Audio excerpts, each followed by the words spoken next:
Hi there, and welcome to another episode of African Business Stories. Africa is the only region in the world where more women than men choose to be entrepreneurs. What this says to me is that the story of business in Africa is the story of the African businesswoman. So we're on a journey of discovery to find these women and tell their stories. On the show, we will hear from female innovators and entrepreneurs building and running businesses in Africa. They will share the highs and lows of their entrepreneurial journey and lessons learned along the way. Some of these women you may know, and many you may not, but I assure you that all their stories are inspiring in their own right.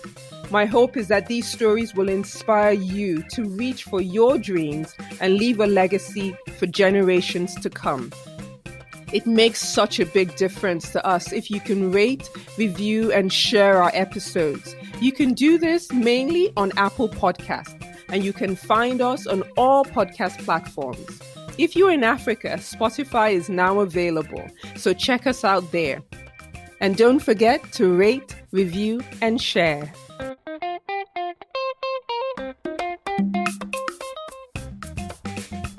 On the show today, I chat with Zainab Ashadu, the founder and CEO of Zashadu, a leading sustainable leather brand that specializes in handcrafted leather pieces.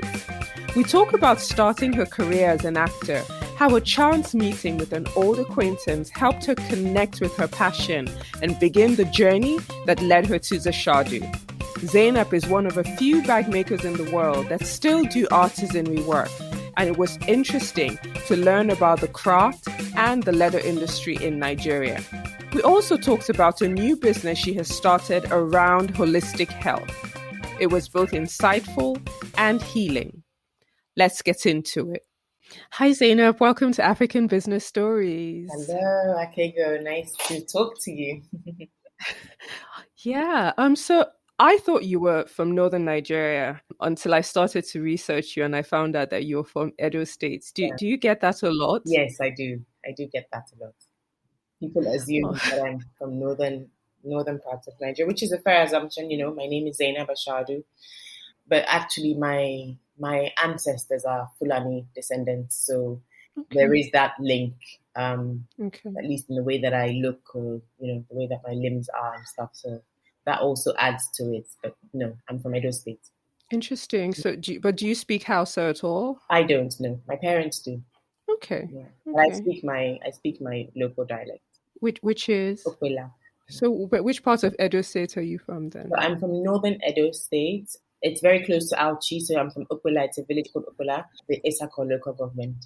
Okay, I think most of us know where Auchi is just because of the polytechnic there. Yeah. So but you were born and raised in Lagos. I was actually born in London. Okay. And I lived so I was born in London. I lived in London till I was 5. I moved to Lagos till I was 12. I moved back to London till I was 27. And then I moved back to Lagos to live. Interesting. So what are some of your fondest childhood memories? Fondest childhood memories. Playing with my sisters, like reenacting books that we'd read, like the detective books, and like finding the neighborhood thieves and just like doing all sorts of like really crazy creative things. Telling stories with my mom and my aunts at night, like by the, when they take lights and you sit outside on the balcony and you're feeling orange and there's powder in your body and there's, mosquitoes, swatting mosquitoes away and there's a lantern. So those kinds of things are very nostalgic for me. Yeah. Oh, that's sweet. I have similar childhood memories. That's really cool. So when you were younger, what were your ambitions? What did you think you wanted to be when you grew up? I didn't know what I wanted to be. I never knew what I wanted to be. I changed I wanted to be the person, as someone who studied the stars. I wanted to be a rapper. I wanted to be an accountant because that was what my dad liked. So I just kept changing. I would change my profession every month. And then it got to a point where I was like, you know what, I actually don't know what I want to be. So I never had any set idea in my mind. So what then inspired you to study English and modern, what was it? Drama studies. Modern drama studies. So what inspired Yeah. you to do that? Well, by the time it got to choosing what I wanted to study at university, so I did want to go to university. I was interested in learning, and I was very curious. I still am. I just decided, okay, I'm going to go to university now. So I'm going to study what I like. I'm going to study what makes me happy. And English has just always been something that has just been so natural to me. I've been a natural reader, a natural writer, and modern drama studies as well. It just was something I liked. I just liked acting, and I thought, okay, I'm just going to study what I want. And that's really what that was the decision behind the reason behind making the decision. I thought, let me just make myself happy. So when you finished your degree, what was the next step? Because I know you became an actor at some point. Was that what you did immediately after university? Yes, so I was acting. I was acting all throughout my degree, and also afterwards as well. But after a little while of being a jobbing actor, I got bored of it. I think, okay, the other thing that I kind of like is architecture. I like architecture. I like what I think architecture is. And so I applied to many different architecture firms with no experience, just saying, I know nothing. I want to know something.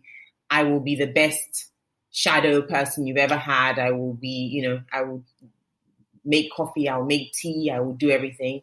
And so I joined a firm, and it was good because it made me realize that I didn't actually want to do anything with architecture. Really?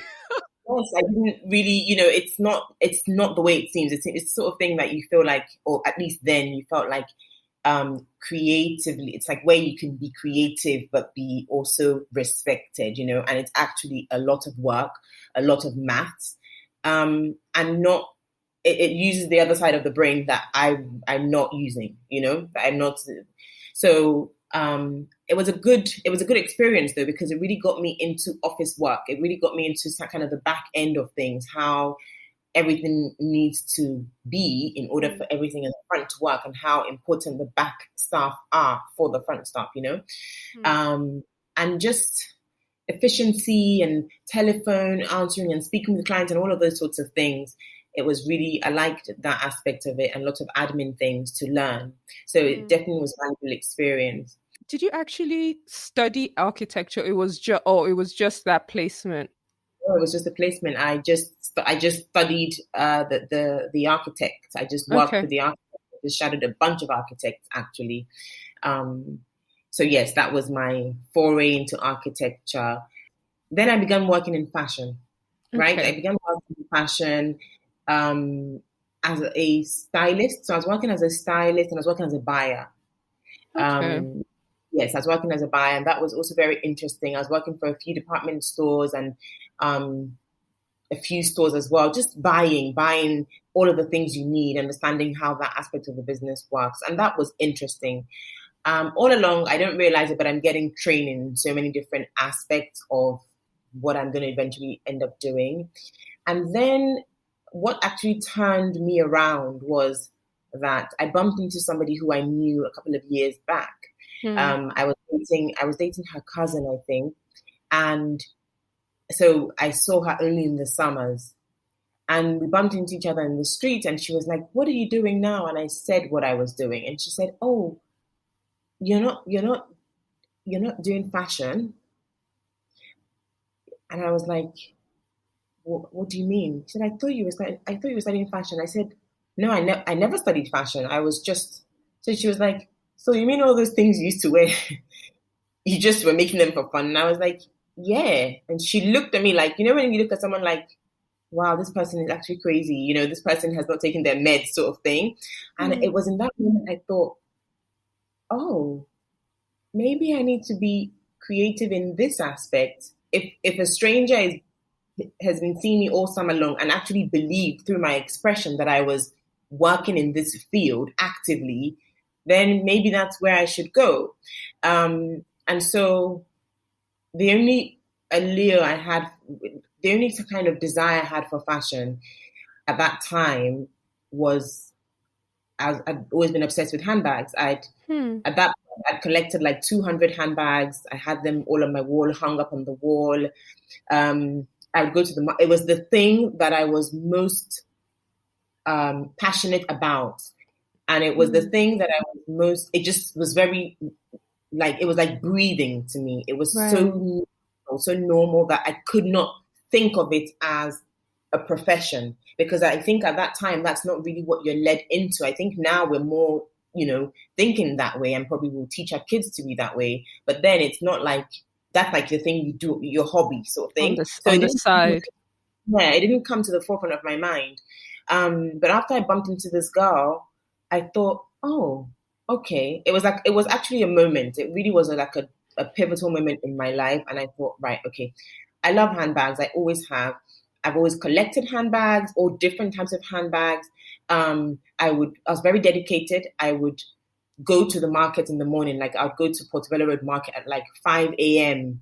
I must have been 16 or something. And I would go scour, look for handbags that really spoke to me, that really made me feel good, whatever it was. And then I would buy them and So I had this collection. I was amassing this collection, and it kept feeling like something was missing. Like I kept looking for that one bag, I kept thinking, I need to find that one. And I realized it was my bag that was missing. It was my own,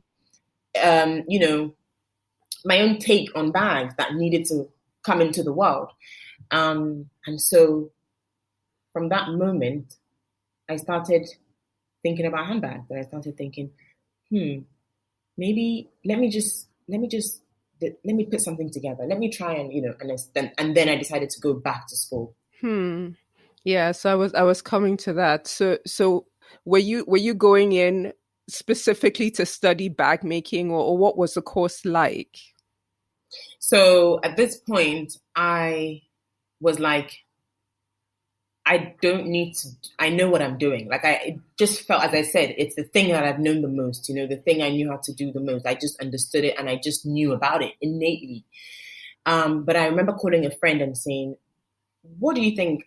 I'm thinking perhaps I should apply for a course at London College of Fashion to study handbag design.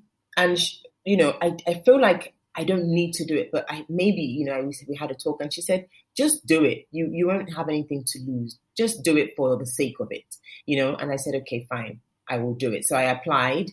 It was a long course. It was an evening course. I was working during the day, and I just would go and would learn about materials, the different sorts of leather. So it just really confirmed what I already knew, made me really realize that, okay, I am on the right path.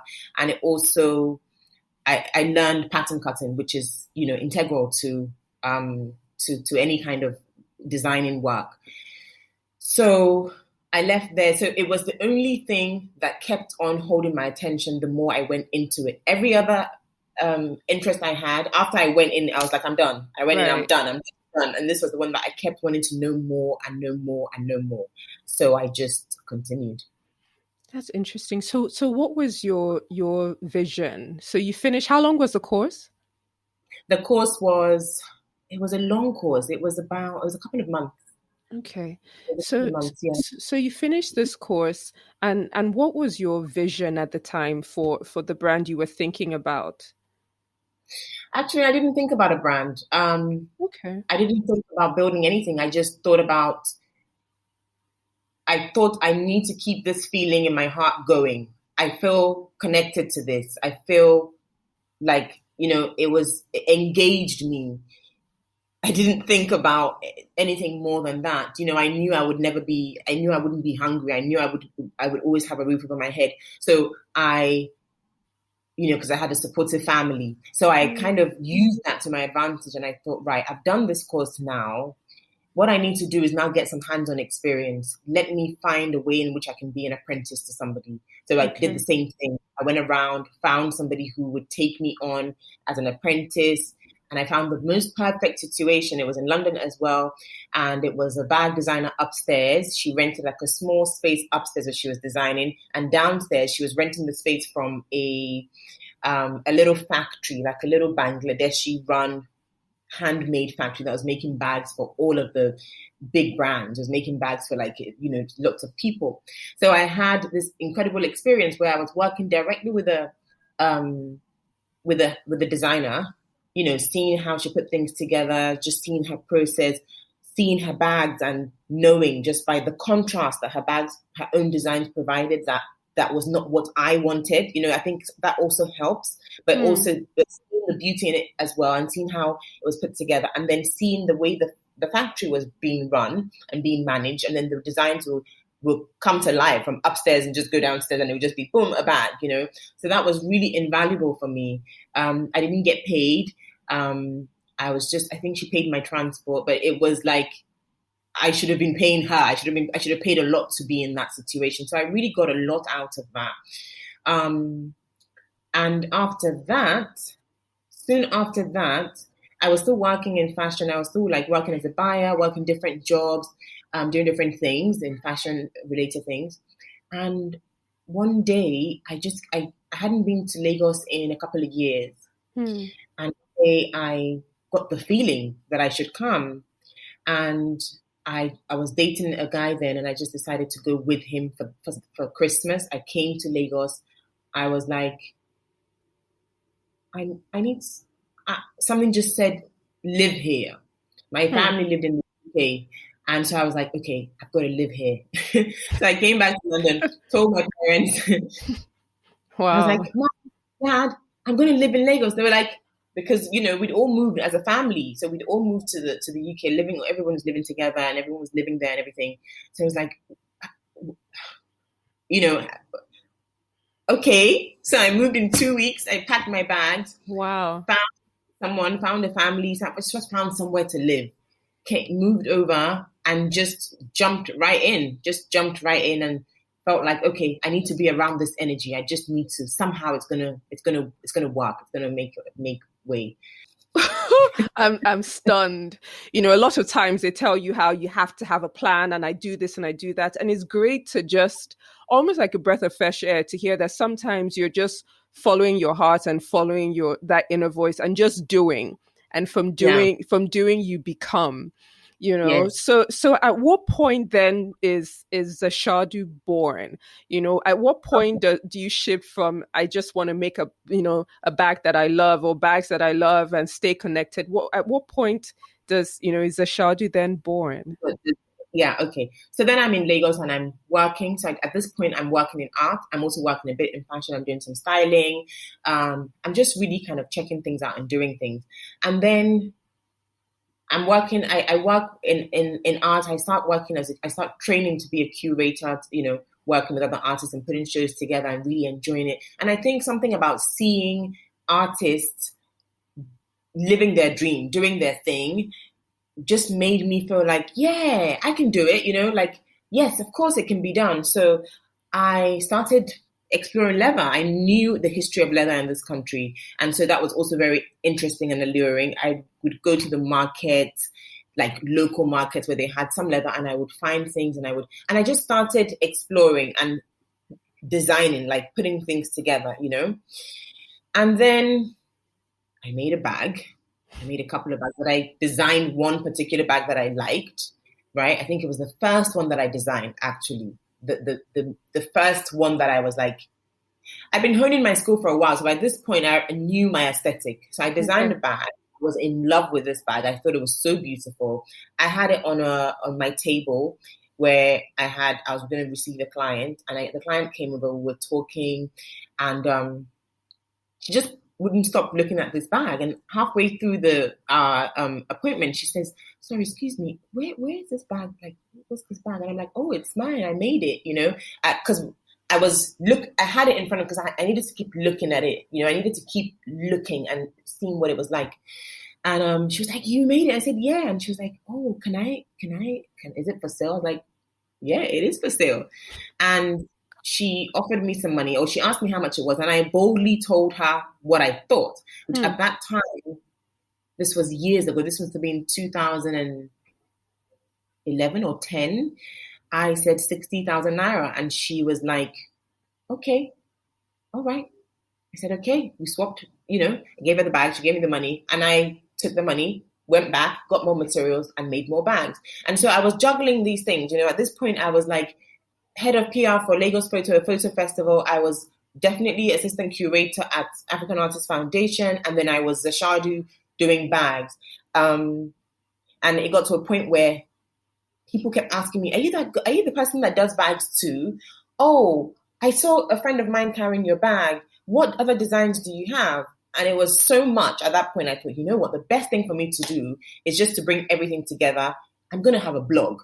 That's the best. I'll have a blog. I'll write down everything, and then it'll show the designs. People can see it. And so what I forgot to realize is that a blog is worldwide. It's not just like in Lagos. So I put everything up on the blog. I was writing and I was sharing pictures of the things I just made. And we started getting orders from people started asking, hi, can I have this bag? I live in Russia. Do you ship to Russia? Oh, wow. Of course I ship to Russia. Do you ship to Paris? People were willing to pay me, a Nigerian girl, living in Nigeria, living in Lagos, with the reputation that we had, money into my UK account and get their bag shipped from Lagos to them. And I thought to myself, hang on a minute. If I just declutter my life, remove all the other distractions and just focus on this, build a way in which people can actually get bags easier. It doesn't make sense to be hopping and jumping. And just do that. Let me see what would happen. And so that's how Zashadu was born. It really was born out of demand for, people wanted to get the bag, and I wanted to make it easier for them to get the bag. I respected that. And that's really how the Zashadu that we know today started, really. So how did you decide on the name Zashadu? I know where it comes from, but what was the process of coming to the name? So the name was something that took me a very long time to decide. I was like, I didn't know what to call it. I had all sorts of names, as you can imagine, sorts of cheesy sounding names that made no sense. And then ultimately, eventually I thought, do you know something? I know the sort of person that I am. If something has my name on it, I won't mess around with it. Right. So I just thought that it just came to me. I thought, okay, Zainab Ashadu, maybe that's too much.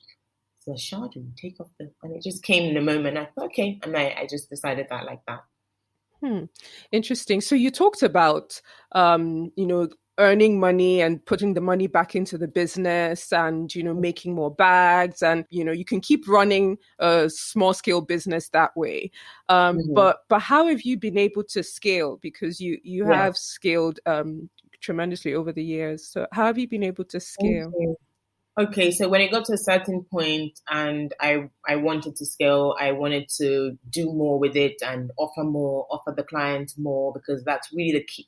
The focus of the business is actually very client orientated, or we call them collectors. Wanted to make it easier for people to get whatever it was that they wanted. I decided to take investment into my business. Okay. And I had to think about the different options. So I educated myself, hired an accountant just to understand all the different options. He was my friend, the accountant, so I didn't actually pay him, but I just, used his services. Sure. And I decided that the best thing for me to do would be to get investment from my pool of friends, like people that I knew. So that was another process that I had to go into I took my time with it. I think my investor quoted me for probably a year, because I really had to be sure, because it's just something that's, it's, as you can tell, it's very heart-led. It's all about how I feel, following my nose and everything. So it's important to me that I keep an aspect of me. And so it's a very intimate thing who you bring into your business, I believe. Yeah. And so I really wanted to be okay with that. So I had to make sure that this gentleman was somebody that I could, we were friends, I could vibe with. We got each other. He would also understand that this is the sort of person that I am. I can't turn myself from being this sort of person into another sort of person. And so we found the right balance, and then we made a deal. And that really helped us scale. Your bags are stocked in multiple stores around the world. Was that an intentional move, or did that just happen organically over time? It was both. I Okay. knew that in order to reach more people, especially people that were interested in our businesses. So, sorry, in our bags rather. I just paid attention to the cities that ordered the most, and I thought, okay, Okay. we should have a presence in this city. We should have a presence in this city as well. And so, I would then respond to the stores who had reached out and said, we would like to stock you in this city. So that's how it was. It wasn't sort of just me going to XYZ and saying I want to stock my things in this store. And that's also deliberate, not because I couldn't do that, but because the fashion business is very there's a lot of glamour around fashion. There's a lot of like what it appears to look like, and there's also what it really is like. So I'm really focused on what it is like because that's how I entered it and came in through it. And so I knew that if I decided to, okay, I want to have the bags in this store, this one or that one, there's so much, there are so many people that are willing to take advantage of that young person's dream, that dream to be in this store, in this or whatever. And they're not always scrupulous. They're not always integrous. And you can't really tell until they've, kind of taken your money and gone away. So I thought, okay, in order for me to make this business really work, I have to focus on the foundation of the business. And that is the people in Nigeria. These are the people that make up the bottom of the pyramid, right? And that is the foundation. So I can't take my eye off that in trying to climb this thing. If I do that and I haven't secured the foundation, I'm going to fail. So I thought I'm going to just focus on the Nigerian. So I decided to cut the business up and have a sort of a different approach to the international arm and a different approach to the local arm. Okay. And that's the only real way I could do it. So that way I wasn't expending too much energy, and I would wait for the right match to come in internationally. And if it was the right match, they could meet all of our, minimum orders. And, they met all of our terms and conditions, then we'll work together, it worked. And so that's really how I did it. That's interesting. So you train in London, and all the equipment and everything you use, is there in London. So coming to Nigeria and setting up, how easy was it for you to find the right equipment to be able to produce the bags in the beginning? That's a very interesting question, because it allows us to kind of go deeper. Go down the rabbit hole. So the training I did in the UK or in London, historically, leather artisanry or leather work is really about the person and the materials. It's really a very kind of rudimentary kind of work, very hands. That's why we work with artisans. Now in the world, there aren't that many brands that still do that sort of work, that are still really interested in artisanry work. One of the companies that does do that is Hermes, for example, and that's why it takes a certain amount of time to get one of their most expensive or whatever, because it's one artisan making it. And that really was my interest, because that's the beginning of it, right? Technology is great, but I really also like to know the fundamentals of a thing, and that's what I learned. So when I came to Nigeria and I decided to start working in Nigeria, I knew that I had to go with the flow, not against it. I knew that I had to go with the grain, because even if I had a ton of money, and I think this is a mistake a lot of people do make, even if you have a ton of money, like you can access so many tools and whatever it is, people that you're employing are on a different wavelength from you, completely different wavelength. And I found that in order to really be successful, everybody has to be able to have the same vision. So it's easier to come down to people's levels and then work up than to bring a higher, and then try and get people. We're not even eating the same foods. We don't even travel the same way to our houses. It's completely different. So I just decided to see what the artisanry skills were like in Nigeria and see if I could work with that.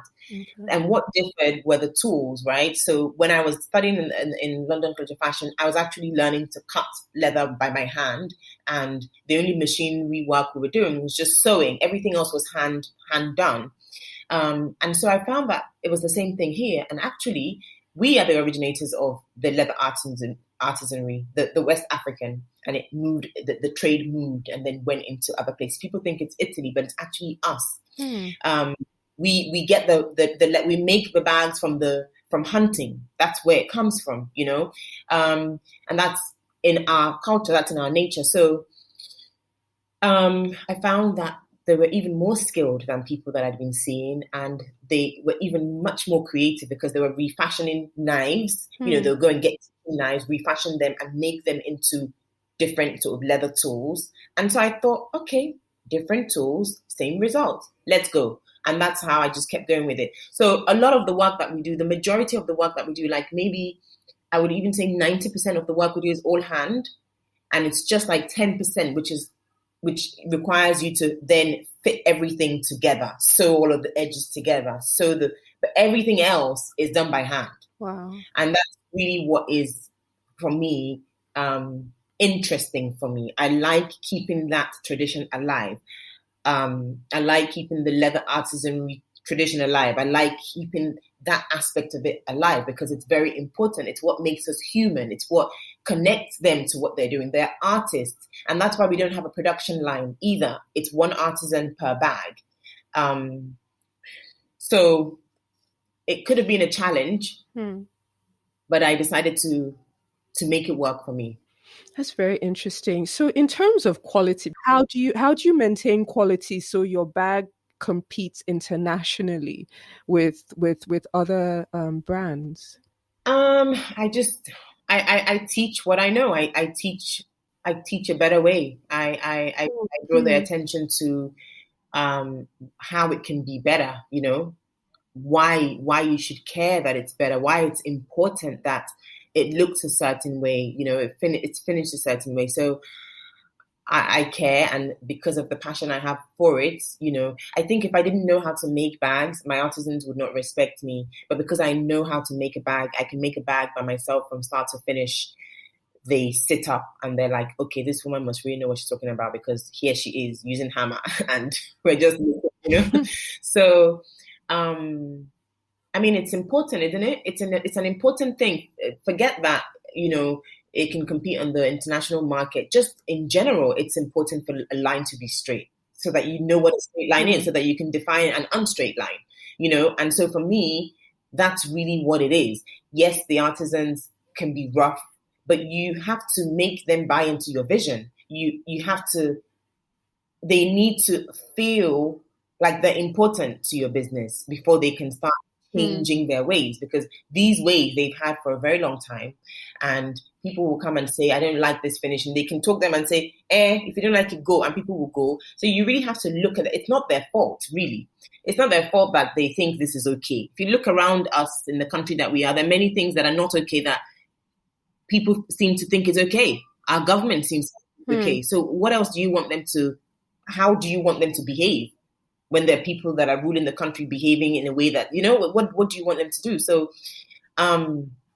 it's my responsibility to get them into my vision. It's my responsibility to make them to do whatever it is, like you would a child, sweeting them up and bait them to come into the vision. And when they see that vision, they can't unsee it, And so we work together as a team and we achieve the goals because they see that it's a better way of being. Talking about the leather industry in Nigeria, we all know that a lot of the foreign brands get their leather from Nigeria.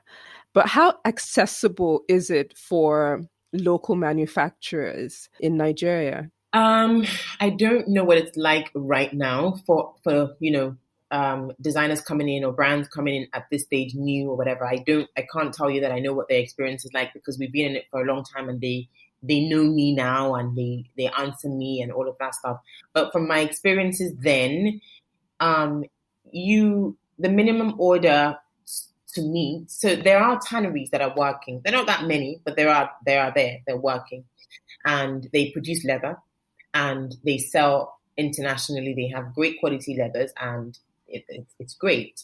But in order for them to respond to you as a designer, you have to meet the minimum order, which is like 5,000 square feet per skin per color, which is as big as like Wow. it's huge, it's massive. It's like a truck full of leather.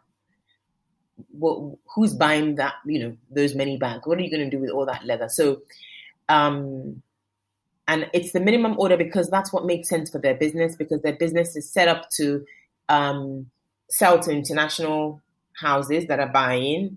And so, I mean, I'm sure they want to help. I'm sure they would love to help, Nigerian designers or African designers, but it just doesn't really make business sense to them because in order to dye the thing, the vats are huge. And so you need to put in that much. So a way in which that problem could be solved, which we about 10 years ago tried to come together to do, is all of the designers pull together and sort of work in a way that they work abroad, where you sit down and decide this season is going to be the color blue. And so everybody comes together, orders, because you're coming together, you can meet the minimum order and you order it up, and then you just all make blue bags. And then next season, you just all make yellow bags or whatever it is.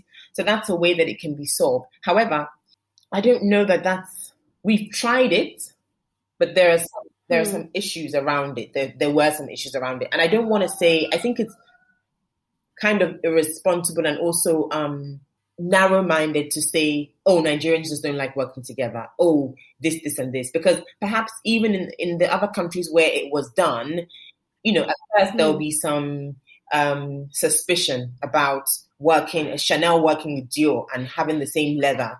And then it will take a while. There will be a governing body, there will be a trial period. There needs to be, first of all, you need to accept that this part of the industry is important. This sector is important.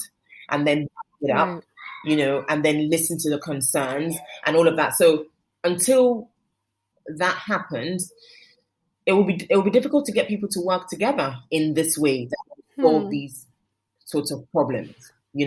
How do designers today, if you can't meet minimum orders, but people are still making leather bags, how do they then acquire the leather today? Oh, there are many informal markets that are in all around the country that sell leathers, and the leathers come from these tanneries. When they, if they have orders, they make extra, just so you make sure the dye job is right, all of that, and then there's a spill off of that.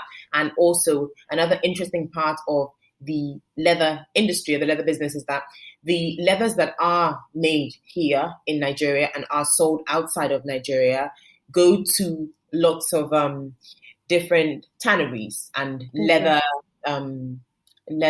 technology places, right? So Spain, Portugal, Italy, where they get the leather, they do all sorts of incredible things to it, like put some foil on it, stamp on it, all of that really nice stuff. And then because it's so trend-led over there, and because the trends can be really fast, they don't always meet, the everything. And then there's a whole bunch of leather that then comes back to different ports. Lagos is a port. Then leather comes back. It's an informal market. It gets sold. So there's also that.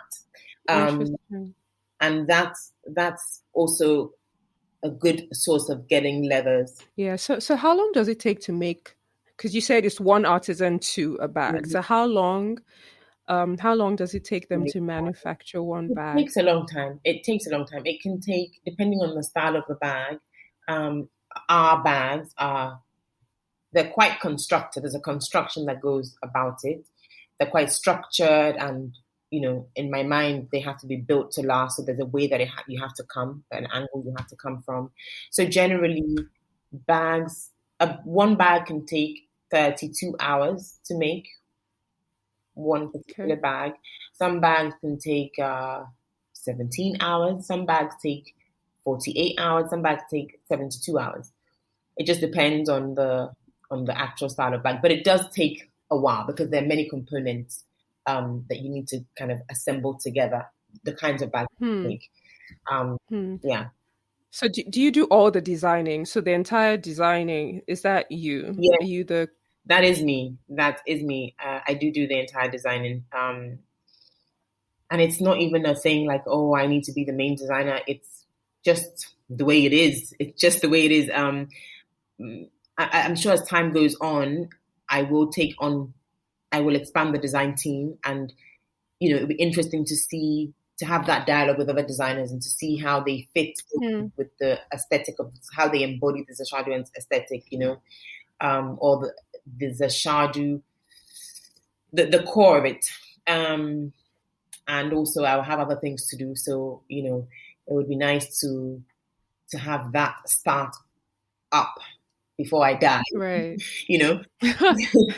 Yeah. How did you come up with the upside down V? How did that just happen again, or That it just did you happened. plan It it? just happened. I'm very interested in geometry. I'm very interested in sacred geometry. I think it's beautiful. I think it's incredible how everything has all this geometrical patterns. So that came about through designing a bag, seeing a bag in front of me, and thinking, there's just something that's missing about this. And I looked at it for a really long time. I kept looking, and I just picked a pair of scissors and just chip, chip, snapped it out. And I was like, there it is. That's what needs to be. That's what needs to be. I need some, I needed something to leave. And that's how that came about. And I just loved it so much, and it stayed. Hmm. Mm-hmm. Wow, and it really has stayed, because that's how we can tell now. Oh, that's a Zashadu bag. So Zainab, what motivates you? What motivates me? That's another interesting question. I've had many different responses to this, but I think really what it is the desire to make a difference. I've realized that that's actually what it is. I feel like we each have a mission to fulfill in life, and your mission is to be as authentic as you can, to be the most authentic version of yourself. Because when you are that, the light of divinity shines through you. So then you are a walking, talking representation of divinity, and your beauty just is radiated, and it attracts people to that light, which is the light that we all have inside of us. And I think that's our duty, to keep waking each other up to the light within, so that we go away from all of the things that are dragging us into strife and disease and fighting each other and all of those things. So that's really the thing that drives me. That's the thing that makes me want to uphold certain when you talk about the inside of the bag, for example, I really think a bag for me should be as beautiful as it's functional. For me, those are the two things. It has to be a marriage of both things. And I think life should be like that. If you look around you, life is so beautiful. There's so much beauty around you. And, that is an expression of divinity. And so I'm always trying to bring that beauty in. I'm always trying to bring your attention to that. I'm always trying to appeal to the senses in that way. That's what makes me really connect with being a human being and give me joy in living. And so that's really it. I don't know, if that really explains it, but that's really what motivates me. That's beautiful. And I know that you've had some personal changes recently, and overcome some challenges, and in our chat earlier, you're talking about how you want to use those experiences, your healing through that experience, to help other people. Mm-hmm. So I wonder if you could just unpack that a little for us. Well, I've come to realize that we each have a signature frequency, right? We each have something about us, or a mixture of different things that make us who we are. So somebody will be like, oh, I really want you to be around to do this thing, because when you're there, it's like this. You have that friend that, if you just had them, it would be like this. And sometimes we don't realize how special we are as people. We don't realize how magnificent and wonderful we are. We don't believe our own beauty and our own light and our own ability to really change other people, help other people. A smile sometimes is just can do wonderful things. Like if you think about when you smile to a little girl, it just kind of affirms her somehow. She remembers it. So I feel like I've been able to sort of walk through darkness, right? So darkness within, because that's the thing. It's like the darkness doesn't exist outside of you. We project it onto the outside. It exists within us because it has to. Light and darkness have to coexist. But we have to become comfortable with our darkness. We have to be able to wade through it and then invite it into the light. It's a shadow. It just needs some light. It just needs to be acknowledged. And so oftentimes we spend too much time in those frequencies. We spend too much time in sadness and in anger and in pain. It's not saying that you shouldn't feel it, but you shouldn't spend time there. You shouldn't create out of there. And if you are spending time there, you should be aware that you're spending time there. You should be conscious, right, trying to collect data so that you can use it to help another person who might be stuck there, for example. And so I've just seen that we really are, we all really need each other. All of our shared experiences, we all go through the same things, we all come through the same enlightenment.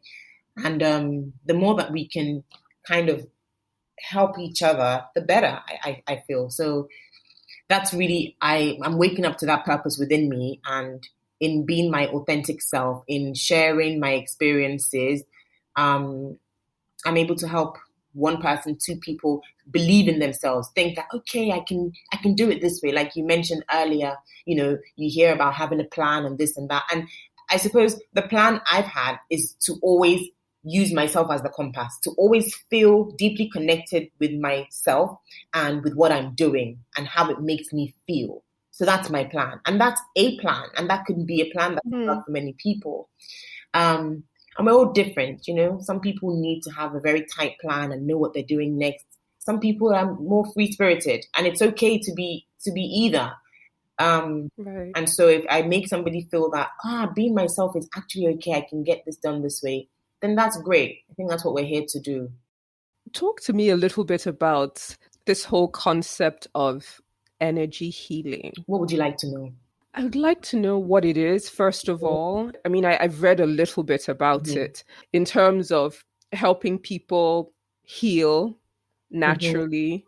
It's interesting that last week I was speaking to a lady who is running a mental health care facility in Nigeria, trying to provide premium care for people in Nigeria, and a lot of people are struggling with mental health because of, the situation we've been living under, and just exploring other ways that people can get healing outside of medication, and just general consultation. So I thought that was an interesting thing. And I wanted to hear about your crystals. So, I've always been drawn to crystals, and I even used to use crystals on the bags, just generally, just because I was drawn to it, until I became aware of the gift that I actually have with reading and understanding crystals and being able to use them as a healing tool. But in terms of energy work that I do, because I do that, it's really kind of about. So there are many sort of entry points into healing, right? As you mentioned, there is all of them are important, and have their places. Every experience that you go through, you store it in your physical body, in your body of bone and blood. So it wedges inside of there, and we carry it around with us. We don't realize. So you might be making efforts, to maybe you might have a therapist and you might understand it from an intellectual point of view, like, okay, this is the issue I have, or you might accept, okay, I live with depression or whatever it is. But there are other ways to sort of nudge it out of your energetic field. And that's the sort of work that I'm interested in. So, for example, crystals, the reason that crystals work is because they oscillate at a specific frequency, each one. The color resonates with a specific type of healing. So you can have it around you and it will raise your frequency. So where you're trying to, let's say, for example, you're trying to, not sink into depression, you're trying to stay above board, having certain crystals around you will assist in raising your vibration so that you're not just kind of toiling and trying to get there. Everything around you is really trying to help as well, and it will lift you out of that a little bit easier. There's so many things. There's so many so I really work with the individual, and I will kind of read the person and pick up things that are, in their field, and let you know what I think and let you know how we can go into it. And each person is so different, but there are a lot of clues. There's a lot of work. A lot of us think that our dreams are just like, it's just dreams, but every day your subconscious mind is trying to draw your attention to what needs healing through your dreams. So for example, the practice of I decode dreams, right? So there's a practice I let my clients know, like, you need to record your dreams. You need to pay attention to your dreams. You need to get everything together. And then in a few sessions, I'll teach them how to understand the symbols, understand what your subconscious mind is trying to say. Hey, you would really do very well if you healed this. And healing just means having an awareness of it, bringing it to the surface, and having a willingness to let it go, because sometimes we actually are quite addicted to our pain. It's our story. We can go around and say, this happened to me and that's why I can't do this. And you keep allowing it to limit you. But if you're ready to kind of surpass that and go to higher heights, you can let go of that. And I usually help people to create a framework so that they can expunge things, and then kind of, when you're lighter, you can move higher. So that's really kind of what I do. So is this another business? Is this another business outside of Zashadu? Yes, it is. It's something that I had to accept. It took me a while to accept it. It took me a while to wake up to myself. And then eventually I was like, okay, this is really helping XYZ. And then people just started finding me. People started coming to me and saying, oh, So where do people go to find you today? If someone wanted to learn more or contact you, where do they go?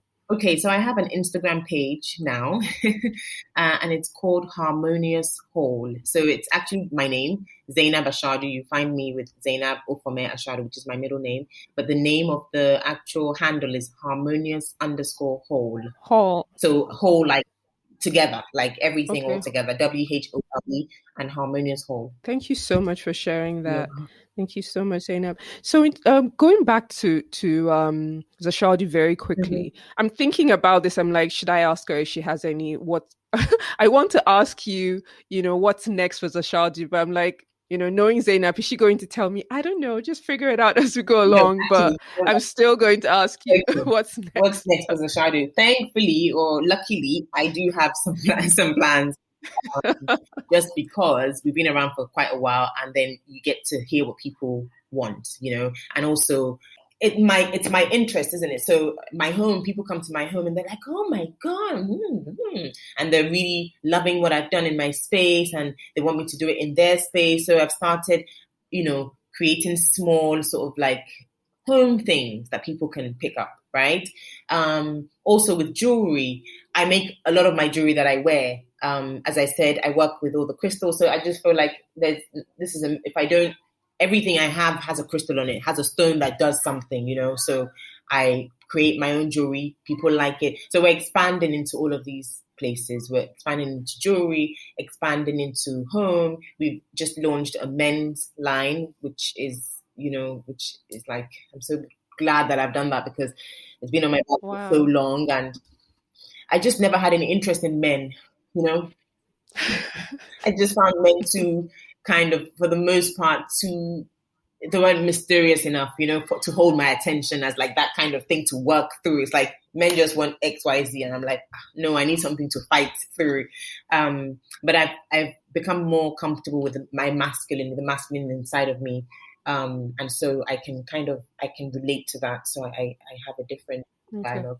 So yeah, so we definitely are expanding and bringing more of the things that interest me and make me feel good and make my own life better to, making it more accessible to people that are interested in that. So people are able to shop Zashadu on your website from around the world. Yes, they are. We also are, sorry, you asked what's next. We also are opening up a space now to do more collaborations. So I'm working with 2 or 3 designers at the moment, and we're coming up with like really interesting, collections together, and that's really nice. Nigerian designers as well, so that's a nice way to have that dialogue as well. And I really love it because I respect them and love them, and just think it's time we do that.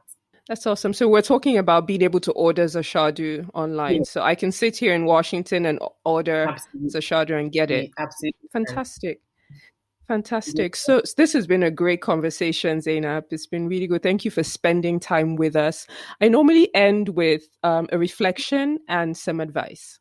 So in terms of reflecting, looking at all the things that you've done, what do you think has been the most impactful for you as you've built this business on the continent? The most impactful? The most impactful, I think, is being honest, being authentic. Let me explain this better. Yes, we are a luxury brand, but we are working in Nigeria. We're working in Lagos. And there are many quirks about working in Lagos and living in Lagos. And everybody that works and lives in Lagos knows these quirks. So to pretend like they don't exist because we're offering luxury handbags is going to be problematic. So we're very open and honest with our clients, and we take them in. It's really, as I said earlier on, it's a very client focused business. And I think that's really helped, because then the clients themselves are championing you. If you have any kind of, mishaps or any kind of disappointment, they are on your side because they also are doing the same thing, living and working in the country. So I think there's a community about that. We're also known for our customer service. We always get that people are always saying, "Oh, your customer service is amazing, is this. And I'm like, it's just very normal. It's not, it's just, I put myself in the shoes of somebody else. You earn your money, you work hard, you bring your money to us. We're going to treat you in the best way, because that's what you deserve. And so I think those things are the key things that have made the brand really have its own legs and really just go far. So that's what I think has been integral to our success. Keeping the focus on the people who are in your brand. Right. So in terms of advice, if you could give one piece of advice to other female entrepreneurs building businesses in Africa, what would that be? I like that it's focused on female. The advice is focused on female. I would say you have to take care of yourself. I would say put yourself first in everything you do. Your well-being, your sleep, the way you eat, your exercise, moving, the things that make you happy. Tap into your joy. Whatever brings you joy, milk it.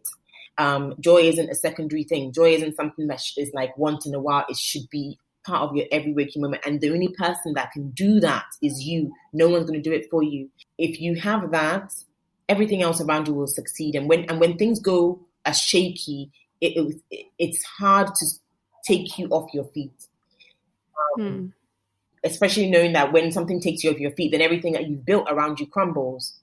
You're integral to your business. You're integral to your well-being. You're integral to your whole staff, your whole team. Everything's about you. So you really need to pour into yourself. Spark yourself up, I would say. Find that thing that makes you feel really alive and joyous and wonderful, and really, really milk it.